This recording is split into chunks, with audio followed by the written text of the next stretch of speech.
Hi, so for today, I'm going to teach you how to avoid cakey face. I don't wear makeup on a daily, but when I do, ito yung ginagawa ko talaga. So, very simple lang naman siya, but you need to be patient. So, number one is never ever skip your skincare. Kasi kapag dry yung face nyo, pag hindi siya well-hydrated, well-nourished, isa yun sa reason kung bakit nagiging cakey yung base nyo or yung makeup nyo. Nakapag-cleanse na ako ng face using the Skin Purifying and Calming Gel Cleanser. For the toner, I still use the Skin Renewing and Soothing Toner Essence. Super gentle neto sa face. Para lang kang literally naglalagay ng tubig. Susunod, pag medyo dry na siya, Skin Repairing and Balancing Hydrator.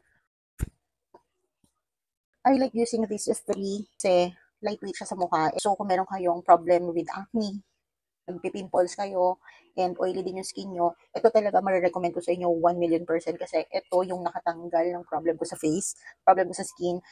So, kung gusto nyo malaman ko ano yung itsura ng skin ko before, I have posted my skin journey using skin products that you might wanna check kasi doon makikita nyo talaga yung naging progress ng skin ko from day 1 to day 30. Hindi ako mapapahiya dito. So, ilalagay ko na lang din yung link dito sa yellow basket just in case you want to try the skin products. So for sunscreen, dahil I have visible pores din naman talaga, dahil oily skin din ako, ito talagang marirecommend ko sa inyo kung meron kayong parehas din na concern ko.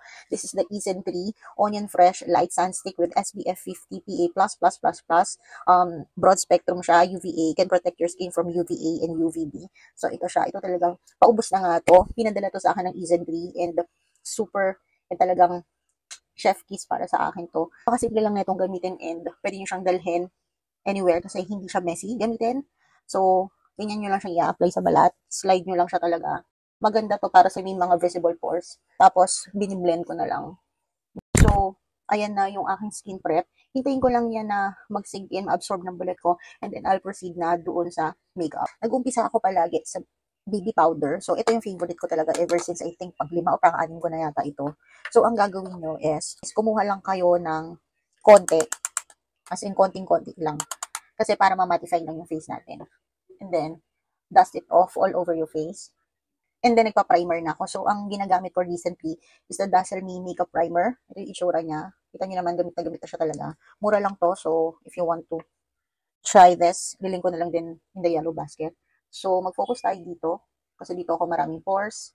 Dito, sa ilong, lalo na sa ilong. Kasi maglagay na din ako ng konti dito. And then, start blending it. Then, nag-start na akong i-blend siya. Tapos, sinasama ko na itong sa may bandang under eyes kasi maganda siya dahil meron akong lines dito. Ang next step natin is yung baby powder ulit, yung pressed powder ulit. Tapos, naglalagay na ulit ako na ito ng powder sa buong face ko. Thin layer lang lagi ang ilalagay nyo. Para kasi, isa din yun sa reason kung bakit naging cakey yung kinalalabasan ng makeup nyo or ng base nyo. And then, alam ko ang concern nyo is super powdery naman yan. Hindi, basta thin lang yung ilalagay nyo. And then, gamit kayo ng makeup setting spray, setting mist. So, ako, ito yung ginagamit ko. This one is from Tear Tear. This is their Mask Fit Makeup Fixer. Pinadala lang din sa akin ito. And paubos na nga. Maganda to. I swear, maganda talaga siya. So, spritz ko lang siya all over my face.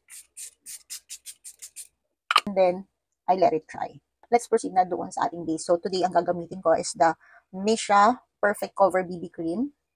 Ito yung itsura niya. This is in the shade 25.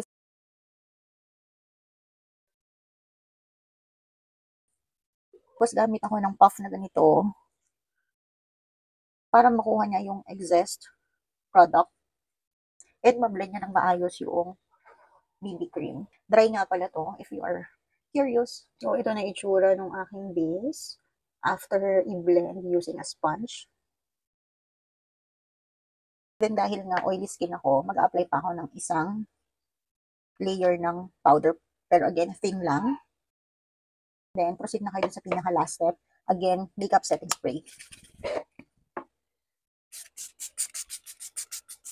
So, wait for it to dry and then I'll come back. So, this is how my skin is looking like up close.